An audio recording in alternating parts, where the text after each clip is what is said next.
www.congotopnews.com.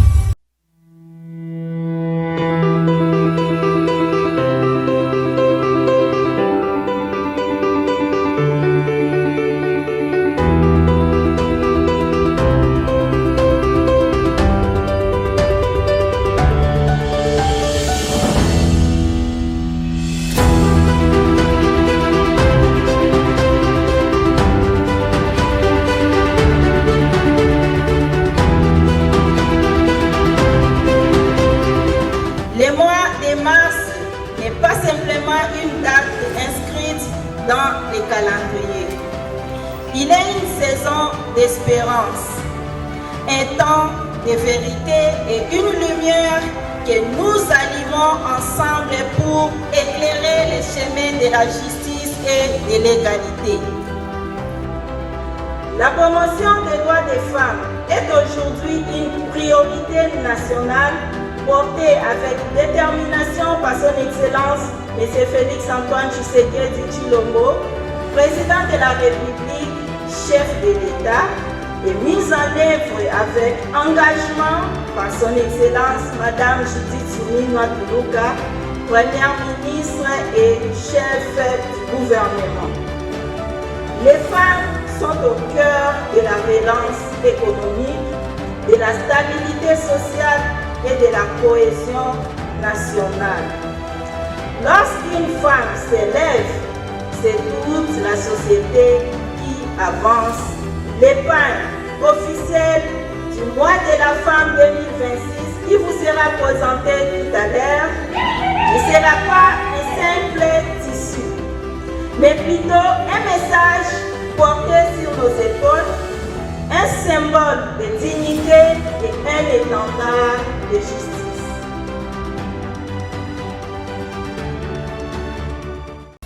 www.congotopnews.com. Le mois de janvier 2026 a démarré en trombe au ministère du Genre, Famille et Enfants. La ministre Micheline Ombaé a lancé les premières activités dans la province du Haut-Ouélé pour s'étendre à l'hémicycle de l'Assemblée nationale française.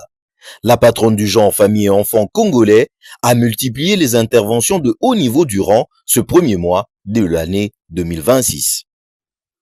Retour sur un agenda marqué par la protection de l'enfance, la lutte contre les violences basées sur le genre VBG et la consolidation de la masculinité positive. Le périple de la ministre du genre, famille et enfants a débuté le 8 janvier à Isiro, chef-lieu de la province du Haut-Ouélé, où Micheline Ombaé Kalama a reçu un accueil populaire et vibrant, marqué par une tragédie routière survenue peu avant son arrivée. Ces déplacements a d'abord pris une dimension humanitaire.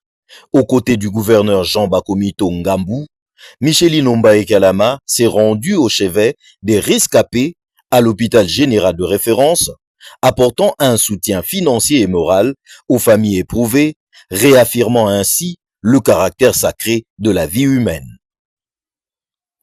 Le 9 janvier, une étape historique a été franchie avec l'installation de la coordination provinciale de la masculinité positive. Ce mécanisme, aligné sur la vision du chef de l'État Félix-Antoine Tshisekedi, vise à impliquer activement les hommes dans la lutte contre les VBG.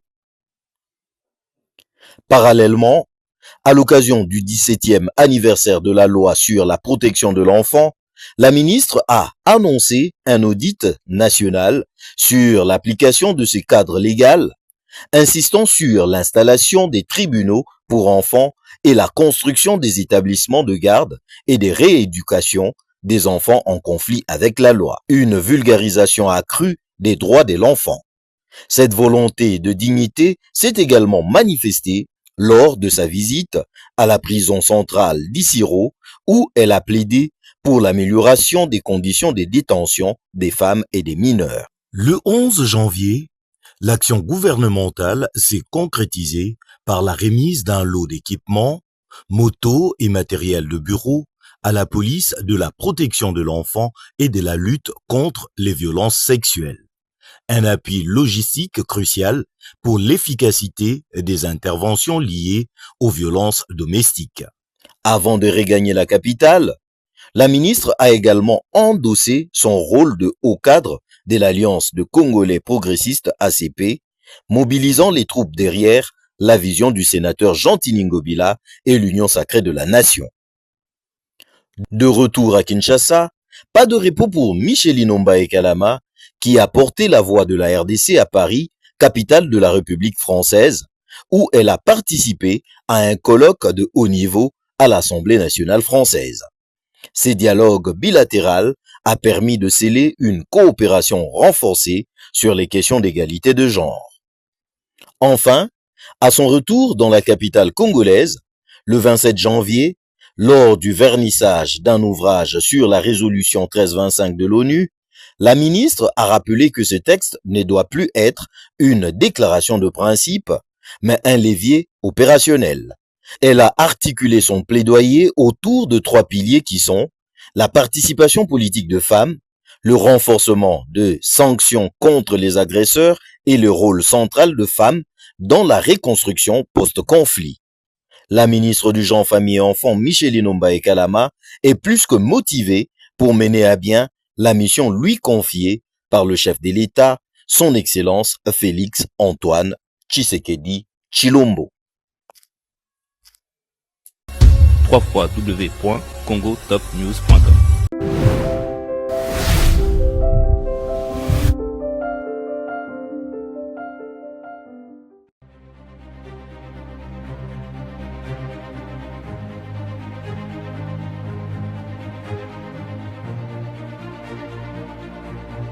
Après la remise et reprise intervenue le 13 août 2025 entre la ministre Léonie Kandolo, sortante, et l'entrante Micheline Ombaé Kalama, pas de repos pour la dernière citée.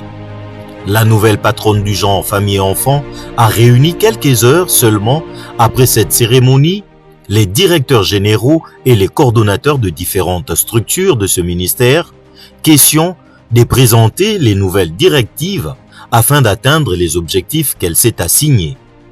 Après quoi, une feuille de route du ministère avait été présentée pour placer chaque cadre et agent dans le bain du travail à effectuer dans le cadre du programme du gouvernement dirigé par la première ministre Judith Suminwa sous la vision éclairée du chef de l'État Félix Antoine Tshisekedi Tshilombo, champion de la masculinité positive. Dès l'entame de son mandat, c'est une intense activité diplomatique qui a été menée. Tour à tour, des représentants des agences des Nations Unies, des ONG internationales, ambassadeurs et autres diplomates ont franchi les portillons du cabinet de la ministre du Genre. Tous sont venus sceller un partenariat entre ce ministère hautement stratégique pour la RDC et ses agences, les organisations internationales ainsi que les États. Le 19 août, quelques jours seulement après la remise et reprise, la ministre a échangé avec les présidents provinciaux du Conseil national de la jeunesse. Il était question pour ces jeunes de présenter à la ministre les problèmes qu'ils rencontrent en matière du genre. Le 11 septembre 2025, la ministre du Genre, Famille et Enfants a foulé le sol de la ville de Mbuji-Mayi, chef-lieu de la province du Kasaï oriental, où elle a lancé la 8e édition du Forum national des ministres du Genre, Famille et Enfants. Sur place, elle a dirigé 3 jours d'échanges d'idées et d'expériences. C'est le dimanche 14 septembre 2025 que les travaux se sont clôturés. Mettant à profit son séjour dans la capitale du diamant, Micheline Ombaé s'est rendue à quelques kilomètres de Mbuji-Mayi, précisément dans les territoires de Mwanza-Lomba, où elle a réconforté les victimes d'un accident meurtrier survenu sur la route nationale numéro 1, faisant 24 morts. Premier déplacement de la ministre Ombaé a été sa participation à la 80e Assemblée générale des Nations Unies, tenue au mois de septembre 2025, où elle avait accompagné le chef de l'État, Félix Antoine Tshisekedi Tshilombo. Même sans prise de parole officielle, elle a su marquer sa participation par ses interventions lors des échanges bilatéraux en marge de ses assises. Le 1er octobre 2025, la ministre a inauguré les activités commémoratives du 25e anniversaire de la résolution 1325 du Conseil de sécurité des Nations Unies qui met en lumière le rôle des femmes dans les processus de paix et de sécurité. Ainsi s'enchaînent d'autres activités dans la capitale avant la célébration de la Journée internationale de la fille, célébrée tous les 11 octobre. À cette occasion, la ministre a pris son avion en direction de Dakar, capitale du Sénégal, où elle va porter haut la voix de la fille congolaise. À la tête d'une représentation des filles du pays cher à Félix Antoine Tshisekedi, Micheline Ombaé Kalama a sollicité l'implication des filles dans la prévention des conflits. Le 3 octobre, la patronne du genre famille et enfants avait lancé la campagne de sensibilisation contre les cancers du sein dans le cadre de la célébration d'Octobre Rose. À cette occasion, elle s'est dit concernée du fait que ces cancers touchent la femme et son impact se ressent directement sur la vie des familles et de la société. Le 6 octobre, elle va lancer l'atelier sur le processus final de la PNE avec comme objectif garantir à l'enfant congolais le droit de vivre et participer au développement national. Moins de 24 heures après son atterrissage dans la capitale congolaise, après le Sénégal, la voilà dans un autre avion pour la ville de Kisangani. Là, elle va présider la cérémonie officielle de la célébration de la femme rurale. Dans son mot, la ministre du Genre, Famille et Enfants a salué l'apport de la femme rurale dans l'économie nationale. Après la partie officielle, cette femme à forte expérience dans le domaine de la lutte pour l'égalité de genre s'est rendue à la foire de la femme rurale organisée à la place de Martyrs à Kisangani où elle a visité des stands tenus par ces femmes. Question de les encourager et les soutenir pour le sacrifice consenti dans l'exercice de leur travail. Elle est allée à la rencontre des victimes du conflit intercommunautaire Mbole et Lengola. Là, elle a remis des vivres et non-vivres à ces derniers. Elle a également effectué une visite à la prison centrale de Kisangani où elle a réconforté les détenues femmes. Le 21 octobre, la ministre Ombaé a lancé au Salon Bleu de l'immeuble du gouvernement la première édition mondiale de la Journée internationale de la ménopause. Un rendez-vous qui a mis en avant-plan les femmes qui vivent cette situation pour leur dire qu'elles continuent à être importantes pour la société et celles-ci doivent servir d'exemple et de modèle pour le jeune. Dans le cadre de renforcement de la collaboration entre le Royaume de Belgique et la République démocratique du Congo, l'ambassadrice de la Belgique avait été l'hôte de la ministre du Genre, Famille et Enfants, Micheline Ombaé Kalama. Cette première rencontre officielle avait permis aux deux personnalités d'échanger sur les priorités du mandat de la ministre ainsi que sur les actions des coopérations bilatérales menées par la Belgique à travers l'agence Enabel. Du 24 au 27 octobre 2025, une équipe conduite par le conseiller juridique du ministère du Genre, Famille et Enfants, Kitanga Luanga, Mathieu, s'est rendue au Zimbabwe où elle a participé au dialogue sur la migration pour l'Afrique australe MIDSA 2025. Cet événement organisé au Elephant Hills Hotel à Victoria Falls avait pour thème promouvoir l'intégration régionale en soutenant des immigrations sûres, régulières et ordonnées dans la région de l'Afrique australe. Une fois de plus, la voix de la RDC s'est fait entendre par le canal du ministère du Genre, Famille et Enfants. En date du 27 octobre, la numéro 1 du genre congolais a lancé officiellement l'agenda national de la jeune fille en marge de la célébration de la Journée internationale de la fille dans l'amphithéâtre du collège Boboto. Une occasion, une fois de plus, de porter haut la voix de la jeune fille congolaise, souvent victime de toutes sortes de violences. Le 29 octobre, à l'hôtel Rutana à Kinshasa, l'infatigable ministre va lancer un atelier sur l'état des lieux du système de protection de l'enfant en République démocratique du Congo. Un travail qui a mis autour d'une même table les experts du ministère, des partenaires et ceux du Bureau international des droits des enfants. Ces travaux a porté sur la période 2022-2027 et ce dernier a été financé par le Canada à travers les Affaires mondiales Canada.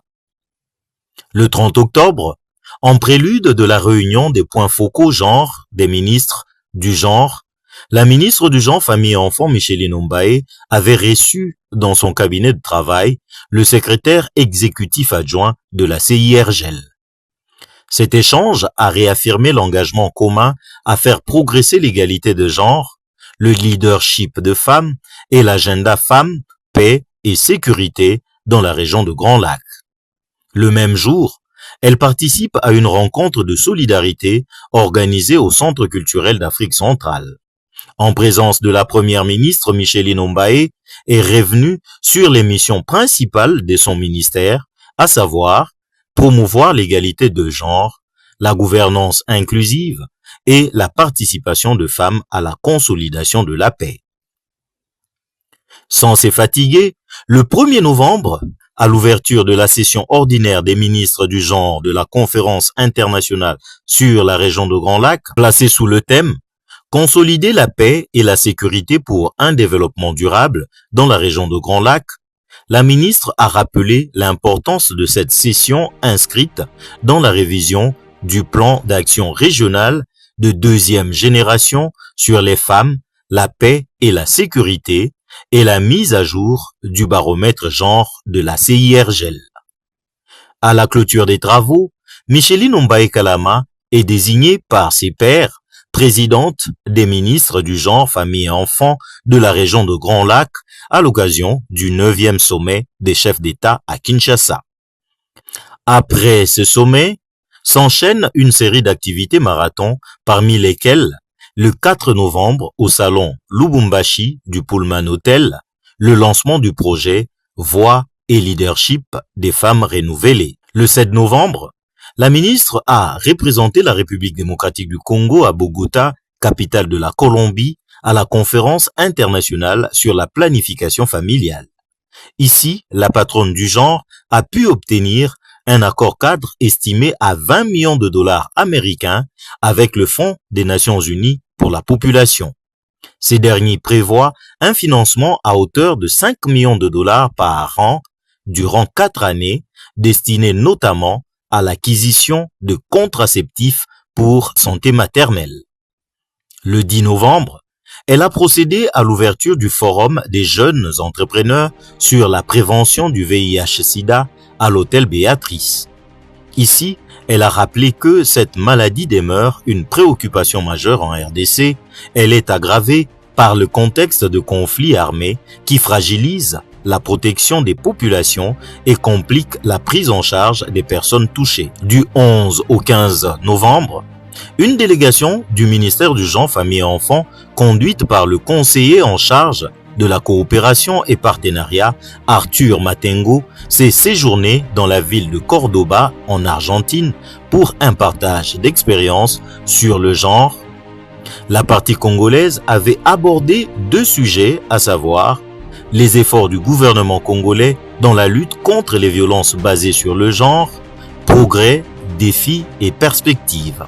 En deuxième lieu, l'expérience de la RDC pour la prise en charge holistique des survivants et survivantes de VBG dans le contexte de conflit.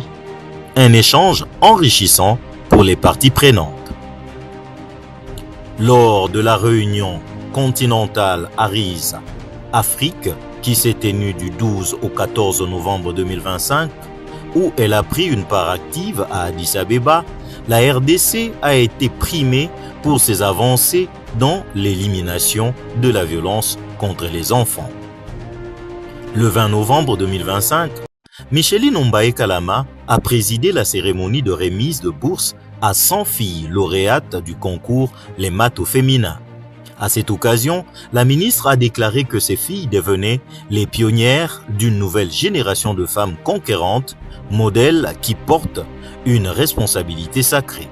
Montrer que l'excellence académique féminine est et doit rester la norme en République démocratique du Congo. Au lancement officiel de la table ronde nationale sur l'emploi et l'entrepreneuriat des jeunes, qui a mis ensemble 6 ministères, à savoir emploi, jeunesse et éveil patriotique, petites et moyennes entreprises, formation professionnelle, le ministère des personnes vivant avec handicap et autres vulnérables, et celui du genre famille et enfants, tenu du 18 au 20 novembre 2025 au chapiteau du Palais du Peuple, sous le haut patronage du président de la République, son Excellence Félix Antoine Tshisekedi Tshilombo, en présence de plusieurs personnalités et ministres sectoriels, événement qui a marqué une étape cruciale dans la volonté du gouvernement de faire de la jeunesse un véritable levier de croissance et de transformation économique. En écoutant la voix des jeunes filles et garçons venus de 26 provinces, la ministre Micheline Ombaé a voulu témoigner de son engagement à bâtir un environnement entrepreneurial assaini, propice à l'épanouissement, à l'accès à l'emploi et à la réussite économique.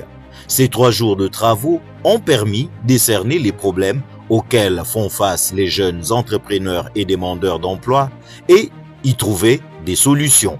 Dans le cadre de la célébration de la Journée internationale de l'enfance, célébrée le 22 novembre de chaque année, la ministre Ombaé a salué les avancées réalisées par le gouvernement congolais, notamment la gratuité de l'accouchement et celle de l'enseignement primaire. En prélude du lancement officiel des 16 jours d'activisme contre les violences basées sur le genre, la ministre a participé à un café de presse organisé le 24 novembre 2025 par son ministère en collaboration avec l'UNFPA à Léon Hôtel afin d'annoncer et expliquer les activités à mener pendant cette période.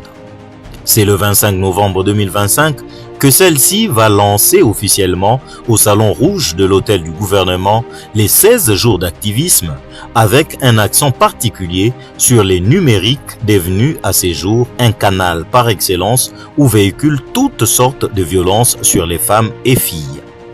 Toujours dans ces cadres, la ministre avait échangé le 8 décembre avec les TikTokers congolais sur les violences numériques basées sur le genre. Elle les a invités à ne plus relayer des contenus à l'encontre de la dignité des femmes et jeunes filles. Après plusieurs activités menées dans le cadre de cette campagne de 16 jours d'activisme, c'est dans la ville d'Inongo, chef-lieu de la province Humaï-Ndombe, que la ministre du Genre, Famille et Enfants va clôturer à travers un échange public cette campagne. À cette occasion, elle a invité la population à la protection des femmes à l'ère du numérique. Dans cette partie du pays, elle va initier des échanges avec des enfants et les peuples autochtones. Elle leur avait remis des vivres et non-vivres pour pimenter les fêtes de fin d'année. À l'hôpital général de référence de cette ville, Micheline Ombaé Kalama a pris en charge les factures des enfants retenus à la pédiatrie, des femmes ayant accouché, question de leur permettre de regagner leur foyer et célébrer en famille la Noël et la bonne année. La ministre n'a pas manqué de doter le dit hôpital des produits pharmaceutiques, question de soulager tant soit peu les patients qui y sont reçus. Le mardi 16 décembre 2025, à l'hôtel Béatrice, dans la commune de La Gombe, elle a lancé l'atelier de la base des données femmes, paix et sécurité. Devant des députés nationaux, sénateurs et autres partenaires internationaux, la ministre a souligné l'importance des femmes dans le processus de paix. La paix durable ne se construit ni sans les femmes, ni contre elles, mais avec elles, a-t-elle affirmé. Cette activité était inscrite dans le cadre de la commémoration de 25 ans de la résolution 1325 du Conseil de sécurité des Nations Unies. Le 19 décembre, avec l'appui de l'ONU Femmes, le ministère du Genre, Famille et Enfants a organisé un atelier national dédié à l'analyse genre des accords de paix. Une occasion pour Micheline Ombaé de rappeler que la paix est un choix politique courageux, mais aussi un engagement collectif exigeant. Le 23 décembre 2025, soucieuse d'un meilleur rendement de ses ministères, la ministre du Genre, Famille et Enfants, Micheline Ombaé Kalama, a présidé ce jour dans la salle polyvalente Marie-Ange Lukiana du dit ministère, un atelier de renforcement de capacités pour les agents et cadres de ce ministère. Une activité organisée en partenariat avec l'ONG CUSO International. Toutes les activités dénombrées ne sont qu'un échantillon du travail de titan abattu par Micheline Ombaye Kalama, ministre du Genre, Famille et Enfants. Celle-ci compte mieux faire et sans relâche pour le bien-être de femmes, filles et des familles congolaises. Les 100 premiers jours de la ministre du Genre, Famille et Enfants n'ont pas été de tout repos.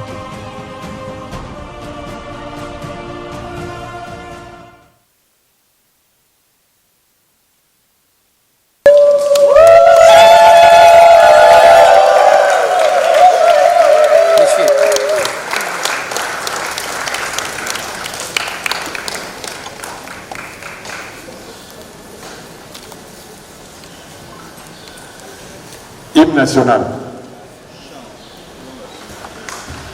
Permettre de mesurer le niveau de connaissance du groupe thématique genre et de ses... Un peu plus bas. Comment l'intégration du genre doit commencer au niveau de la manifestation? La parole. Je remercie le consultant. J'ai vu qu'on a laissé une fenêtre pour dire autre. Ça veut dire qu'on peut ajouter toutes les institutions à l'enquête. On a plutôt l'impression que c'est une enquête. Donc, en fonction de ce contenu, les ministères, comme pour chaque ministère, on a accès à ce portail. Ce portail est accessible. Je pense que le ministère de la société civile, distingués invités à vos titres et qualités respectifs. Le protocole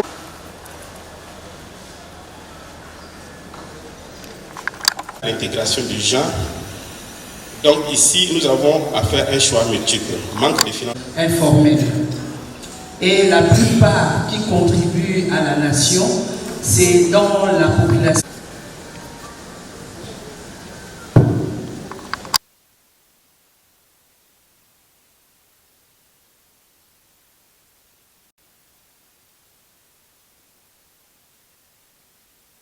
Je formule le vœu que les résultats de cette enquête débouchent sur les actions concrètes, des réformes pertinentes et un engagement renouvelé en faveur de l'égalité des genres. Vous présenter l'outil d'évaluation des connaissances et des...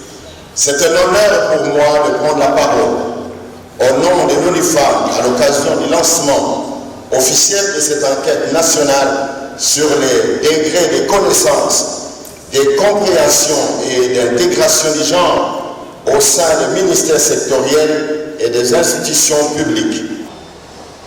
La République démocratique du Congo s'est engagée depuis plusieurs décennies sur le chemin de la promotion et de la protection des droits des femmes. Cet engagement se traduit par la promulgation des lois courageuses et la ratification d'instruments juridiques internationaux majeurs, notamment notre Constitution, à son article 14, la loi numéro 015/013 du 1er août 2015 portant modalité d'application des droits de la femme et de la parité. La Convention sur l'élimination de toutes les formes de discrimination à l'égard des femmes, la résolution 1325 des Nations Unies, les programmes d'action de Belgique et bien d'autres. Ces textes sont des fondations solides. Mais une fondation, si elle n'est pas habitée, reste silencieuse.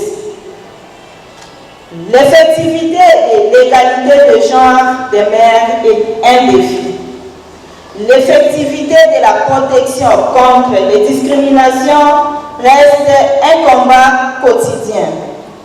L'effectivité de la participation des femmes dans la gouvernance et dans les processus de paix exige encore détermination et constance.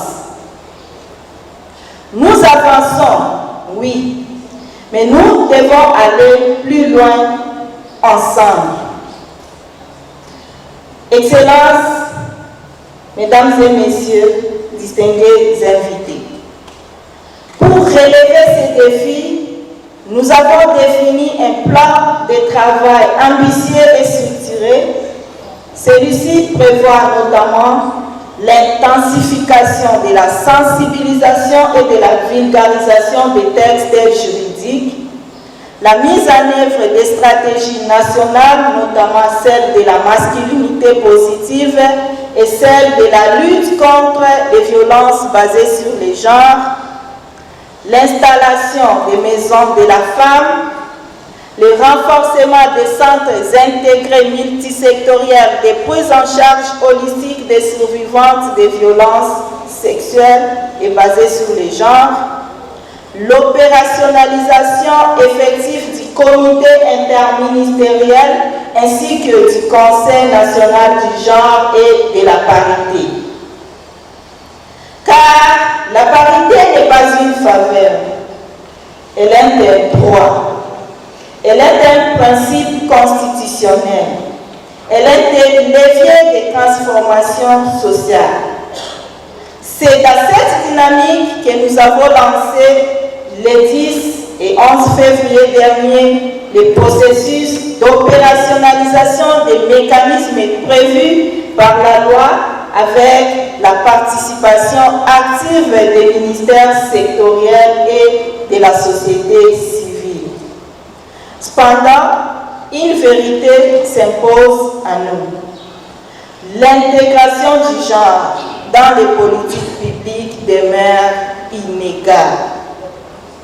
Les points focaux et les cellules sectorielles genre existent, mais il manque parfois de coordination, d'outils techniques, de formations adaptées et de moyens suffisants.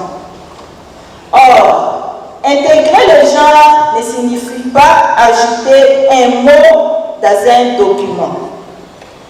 Intégrer le genre, c'est changer les regards, c'est analyser autrement, c'est planifier différemment, c'est budgétiser avec équité. C'est aussi gouverner en tenant compte de toutes et tous. C'est pourquoi, en collaboration avec ONU Femmes et nos partenaires techniques et financiers, que je remercie sincèrement, nous lançons aujourd'hui cette enquête nationale. C'est un instrument de vérité, c'est un outil d'orientation stratégique, c'est une boussole pour une gouvernance plus inclusive. Honorables Excellences, Mesdames et Messieurs, distingués invités, à travers cette enquête, nous visons l'établissement des profils genre par ministère et par institution publique. Nous voulons comprendre où nous en sommes réellement, identifier les forces, reconnaître les faiblesses et tracer ensemble la voie de l'amélioration. Car une opportunité d'apprentissage institutionnel, une opportunité de cohérence dans l'action publique, une opportunité d'aligner nos pratiques sur nos engagements. J'en appelle donc à une participation massive, sincère et responsable de toutes les cibles concernées. Que chaque ministère, chaque institution, chaque cadre comprenne que cette enquête est un acte de maturité institutionnelle. En intégrant véritablement la dimension genre, nous ne servons pas uniquement les femmes, nous servons la nation, nous renforçons la paix, nous consolidons la démocratie. Nous bâtissons un développement durable et inclusif. Et parce que l'avenir de notre pays ne peut être amputé de la moitié de son potentiel, parce que chaque femme debout élève toute une société. Parce qu'aucun développement n'est possible dans l'exclusion.